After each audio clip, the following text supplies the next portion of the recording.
Tous ceux qui le voyaient l'achetaient. Je me souviens de l'avoir montré à un comptable près d'ici. Il s'est mis à trembler. Ce qui me prend des journées, je pourrais le faire en 1 heure. Les gens brandissaient frénétiquement leurs cartes de crédit.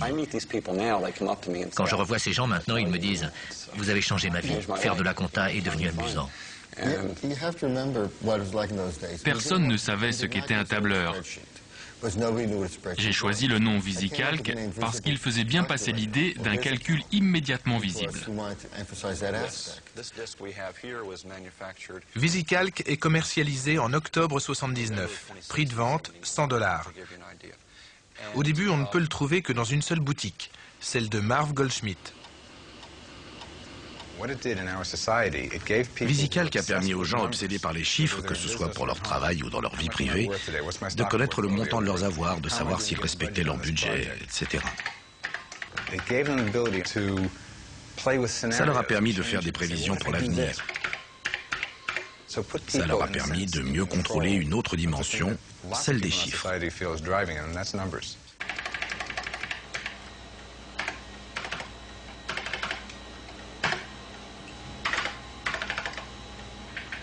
Les ventes de VisiCalc décollent très rapidement.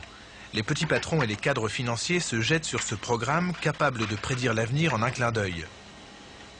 Et par la même occasion, ils se jettent sur l'ordinateur pour lequel VisiCalc a été conçu, l'Apple II.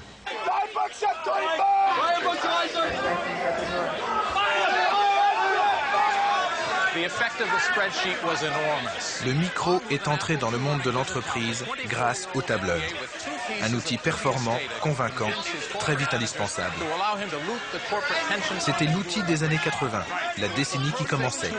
Décennie de l'argent roi, où la cupidité devenait vertu.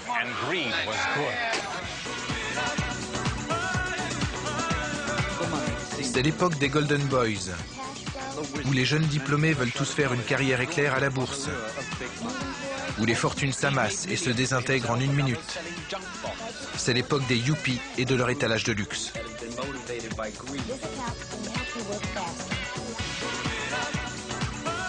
En l'espace de 5 ans, le jouet de 1975 s'est hissé au rang de technologie capable de faire évoluer notre société.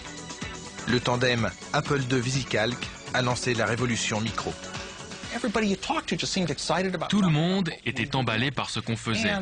Comme pour Internet aujourd'hui, les médias en parlaient tout le temps. Chaque fois qu'on ouvrait un journal ou un hebdo, on tombait sur un article qui parlait de ces petits ordinateurs qui montent. Apple était la société phare. On nous décrivait comme les leaders d'une révolution. Et nous, on y croyait vraiment. On allait changer la vie des gens. Une réussite prodigieuse pour une entreprise née dans un garage seulement 3 ans plus tôt. Une réussite qui n'a pas souri à tous les pionniers de la micro. Dan Bricklin décida de ne pas breveter son idée de tableur. D'autres s'en emparèrent et il n'a touché aucun droit sur les millions de tableurs, autres que VisiCalc, vendus dans le monde depuis 1979. On peut peut-être regretter de ne pas avoir aussi bien réussi que d'autres. Ce serait agréable d'être multimilliardaire.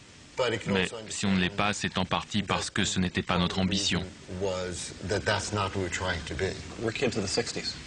On avait la mentalité de l'époque. On voulait changer le monde, améliorer la vie des gens. Et on l'a fait.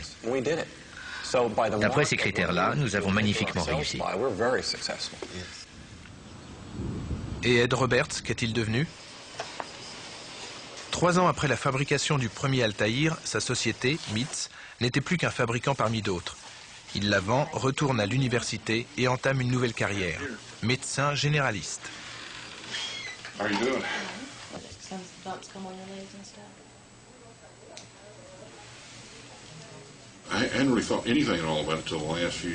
ne pensais plus à tout ça depuis des années, mais récemment des gens ont commencé à s'attribuer tout le mérite de ce que nous avons réalisé à MITS. C'est nous qui avons sué et travaillé, et ils essayent d'en récolter les lauriers, c'est frustrant. L'inventeur du premier micro-ordinateur n'a jamais fait fortune. Par contre, ceux qui ont su exploiter l'idée... En 1980, Apple est introduite en bourse. Du jour au lendemain, ses fondateurs, actionnaires majoritaires, sont parachutés multimillionnaires. Je pesais $1 million à 23 ans, 10 millions à 24 et 100 millions à 25. Mais ce n'était pas le plus important, parce que je n'ai jamais été motivé par l'argent. C'était une petite entreprise d'amateurs, comme il s'en crée tous les jours. Au début, on n'aurait jamais cru aller si loin. On l'a fait pour s'amuser. Mais à l'époque, pendant une période de temps très courte, quand on savait dessiner les plans d'un ordinateur, on pouvait en faire un succès énorme, comme l'Apple II.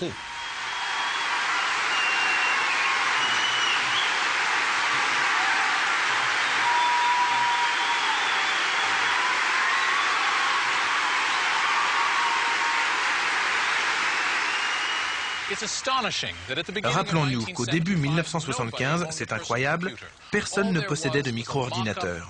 En l'espace de 5 ans, c'est un secteur industriel tout entier qui a émergé ici, à Silicon Valley. Un secteur qui pèse déjà plus d'1 milliard de dollars, créé par des adolescents qui ont fait de nous tous des nobs. La demande est énorme et les nouvelles entreprises poussent comme des champignons. En tant que champignon numéro 1, Apple s'est approprié 50% du marché. Mais le croque-mitaine n'est pas loin. Il existe une entreprise dont le nom est synonyme d'informatique. Une multinationale qui entend régner sans partage sur le marché des ordinateurs, gros ou petits. IBM va entrer dans la danse et bientôt faire trembler Silicon Valley.